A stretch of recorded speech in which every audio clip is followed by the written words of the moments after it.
আমার মায়ের কলিজায় ব্যথা লাগবে।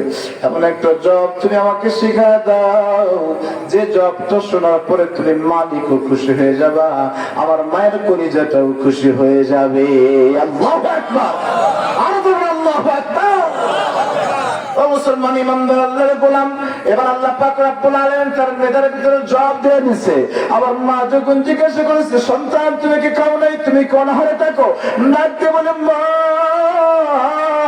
আমার নবী যদি খায় তাহলে আমি খাই, আমার নবী না খায় থাকলে আমি আনাস না খায় থাকি। আরো জোরে বলেন সুবহানাল্লাহ। ও মুসলমান ইমানদার আল্লাহর গোলাম, আল্লাহর নবীর ভালোবাসা কেমন কলিজার ভিতর। আল্লাহর নবী যদি না খায় থাকে, সে না খায় থাকে। আল্লাহর নবী যদি খায় তাহলে এক লোকমা খাই, আর অথচ আমরা পেট ফুটতে করে গলা পর্যন্ত খাই, অথচ আল্লাহর নবীর কোনো খবরই নেই না। কথা বলেন না কেন?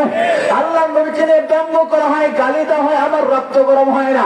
আল্লাহর কসম করে বলি, মসজিদের ভিতরে বসে যতই আপনার তসবিহ টিপেন না কেন, আর যতই বলেন না কেন ইয়া নবী সালাম আলাইকা, গরম গরম জিলাপি, আল্লাহর কসম করে বলি এই ভালোবাসা দিয়ে আল্লাহ তাআলা জান্নাতে যাওয়া যাবে না।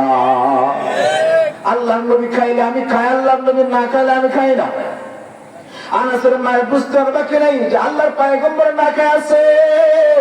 আনাস রাদিয়াল্লাহু তাআলা আনহু ডাক দিয়ে বলে, সন্তান এই যে দেখো দুইটা খেজুর তোমাকে আমি দিলাম, এই খেজুরটা খেয়ে তাড়াতাড়ি আল্লাহর পয়গম্বরের কাছে যাও, আল্লাহর পয়গম্বরকে আমার বাড়িতে দাওয়াত দাও।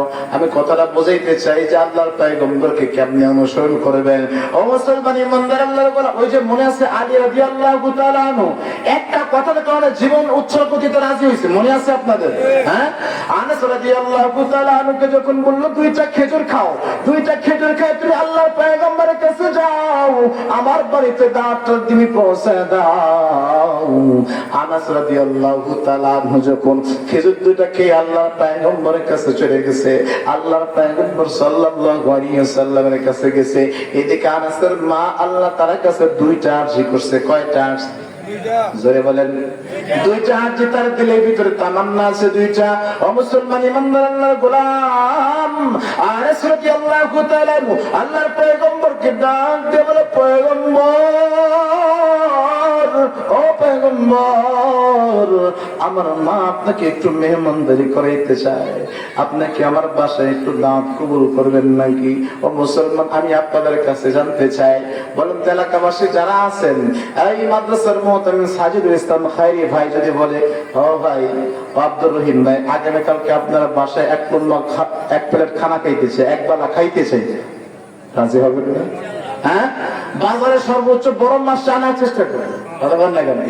হ্যাঁ, অন্যদিন গরুর গোশত 1 কেজি আনলে সেদিন 3 কেজি আসবে করে, কথা বলেন না কেন? এটা আলেমের মুহাব্বত, ওয়ারাসাতুল আম্বিয়া, উলামায়ে কেরাম কার ওয়ারিস? নবীর ওয়ারিস। ধরে বলেন কার ওয়ারিস? নবীর ওয়ারিস। এটা একজন নবী, একজন আলেমের মুহাব্বত যদি এমন হয়, কিন্তু যে সাহাবীগুলো স্বয়ং আল্লাহর পয়গম্বরকে দেখেছে তাদের ভালোবাসার অবস্থা থাকে। আনাস রাদিয়াল্লাহু তাআলা আনহু যখন দাওয়াতটা পৌঁছাইলেন, আনাস রাদিয়াল্লাহু তাআলা আনহুকে আল্লাহর পয়গম্বর ডাকতে বলে, আনাস তুমি আমাকে দাওয়াত দিয়েছো, তোমার দাওয়াত আমি কবুল করব, কিন্তু শর্ত আছে। কি আছে? জোরে বলেন কি আছে? শর্ত আছে। আল্লাহর পয়গম্বরকে ডাকতে বলে, পয়গম্বর আমি আপনার 10 বছরের খাদেম, কোন ইহুদি যদি আপনাকে দাওয়াত দেয় আপনি কখনো শর্ত আরোপ করেন নাই, আমি আপনার খাদেম, আমি আপনাকে দাওয়াত দিচ্ছি, আপনি শর্ত করতেছেন, কারণটা কি একটু জানতে চাই। আল্লাহর পয়গম্বর ডাকতে বলে, ও আনাস কি শর্ত, কেন আমি শর্ত আরোপ করলাম? এই কথাটা তুমি তোমার মায়ের কাছে জিজ্ঞাসা করো, আমার কাছে তোমার শুনতে হবে না। ও মুসলমান ইমানদার আল্লাহর গোলাম, আল্লাহর পয়গম্বর বললেন, আল্লাহর পয়গম্বর বলল, শর্তটা শোনো। ও আনাস তোমার বাড়িতে শর্ত এই জন্য আমি দিলাম, কারণ শর্তটা একটা মহৎ একটা কারণ আছে, তোমার মায়ের কাছে জিজ্ঞাসা করবা। প্রথম শর্ত হলো, একটা শর্তের খবর তুমি শুনে যাও, যে আমি তোমার মায়ের কাছে যাও, আমি তোমার মায়ের দাওয়াত গ্রহণ করলাম, কিন্তু দিনের বেলা না, পূর্ণিমার চন্দ্র যেদিন উঠবে সেই দিন তোমার বাড়িতে আমি দাওয়াত কবুল করলাম। এই কথা যখন শুনছে চিন্তা করলো, ব্যাপার কি, দিনের বেলা দাওয়াত দিলাম, রাত্রি বেলা যাইতেছে, কারণটা কি?